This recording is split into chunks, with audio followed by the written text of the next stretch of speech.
Let's go back to 2003, a year full of bright colors of hopes and dreams. I was living a wonderful life because I had a loving wife and a beautiful daughter. Many people were amazed at how quickly I rose through the ranks in my career. Within 2 years of starting at my company, I became executive vice president. The position of junior vice president, which meant the highest level of success in the company, was just around the corner. A lot of people would have liked that life because it seemed to have the right balance of personal and professional happiness. Still, 2008 was a terrible year for change. To be clear, I did not plan for the disastrous fall of the housing market at Lehman Brothers. I wasn't able to do anything about the chaos it caused. Like a lot of other people, I had taken on too much debt and gotten into more than I could afford. The consequences were terrible. Our home was foreclosed on, and the bank took back things we loved without any mercy. As I lost my job and my home, I fell into a deep pit of depression. My family, especially my wife and kids, were always there for me during this terrible time. We moved to a simple guest house, which was a big change from our fancy home. Stability in money was a long time ago.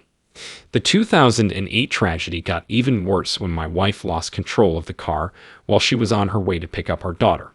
The accident that happened next was terrible. The bad news came from state troopers and medical examiners. My wife and daughter had died quickly.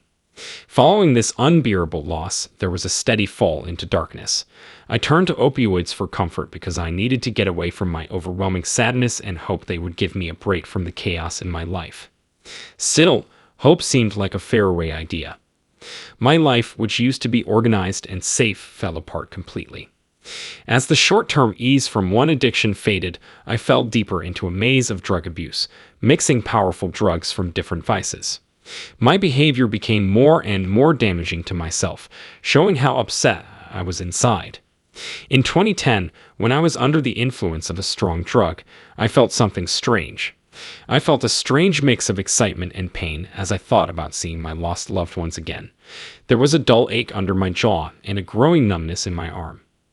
I got ready to meet death while sitting in a chair. It's still a mystery what happened next. There were no tubes of light or greetings from heaven. There was only a thick darkness that took over my senses. My hopes and dreams crashed into each other in this empty space, making me sad. In my mind, I said, "This must be the afterlife, accepting my fate." The heavy quiet was broken by my voice, which was full of resignation. It felt like I was walking through an endless wasteland where time seemed to have stopped.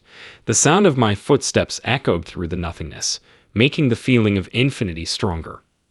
In the end, giving up was the only option. I was covered in a thick fog of existential dread. I longed for my wife and daughter with words of longing, but all I could see were thickening mists of loneliness. From the bottomless depths of the darkness came a voice that wasn't angry or happy.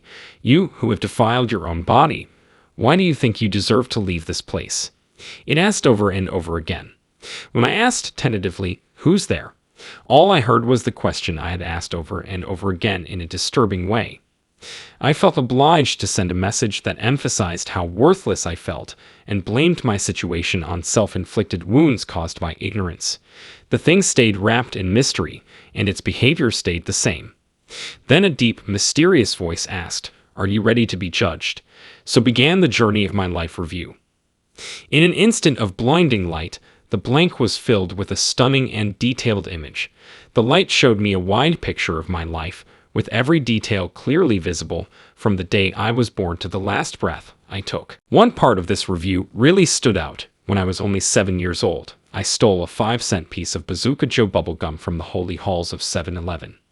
This theft, which seemed like a small thing, was the start of a theme of lying and betrayal that ran through my whole life.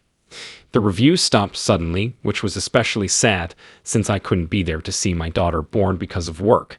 A sad montage played out, showing how my constant work responsibilities have made me ignore and lose interest in things around me.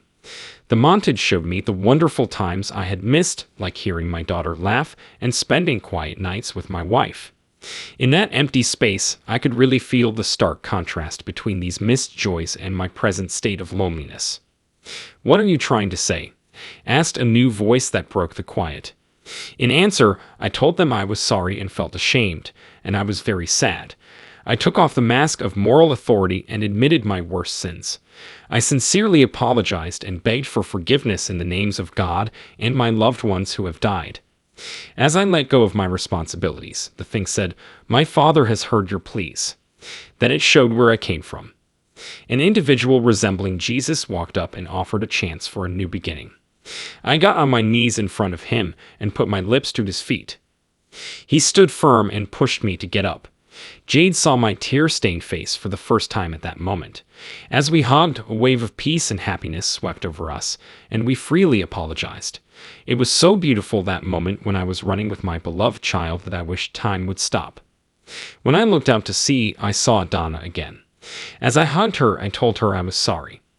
As the chance of leaving grew, Jesus made a decision. He told me that my loved ones would always be with me when I prayed for more time. My heart was filled with deep joy, which stood for our eternal link. When I finally came to, I was surrounded by hospital staff. Among many other things, they asked, "When is it? Do you know where I am? Could you tell me who the President of the United States is right now?" In the days that followed, more information came out that made it clear how bad my situation was. The medical records showed that 2 arteries were blocked. One was completely blocked, and the other was 40% blocked. Even though hypoxia had clearly harmed my ability to think and remember things, I was told that I would get better over time. Because of my near-death experience, I'm not going to say that I changed overnight. The story I'm telling is about how hard it is to get back to being your true self after being lost in depression. It brought my heart back to life when I accepted Jesus as my Savior and was baptized with the support and love of my church family by my side. As proof of how strong my faith is and how much my spiritual community loves and supports me, the fact that I am still clean after all these years is a gift. As I say goodbye, this continued story is my advice. Give your kids lots of love and time. The allure of work success can sometimes make it hard to enjoy the special times with family and friends. Please be careful. I'm not claiming to be a guide, but my life has shown me that even though it hurts, Donna and Jade's souls are waiting for us to meet again. As I struggled with the urge to stay, God gave me a second chance that I didn't deserve. It was a gift of forgiveness. As my journey comes to an end, I am deeply grateful to everyone who has seen it. We bring light to the dark parts of life by combining our individual and group experiences. Feel free to share your ideas in the section for comments. May you stay safe and be blessed until we meet again.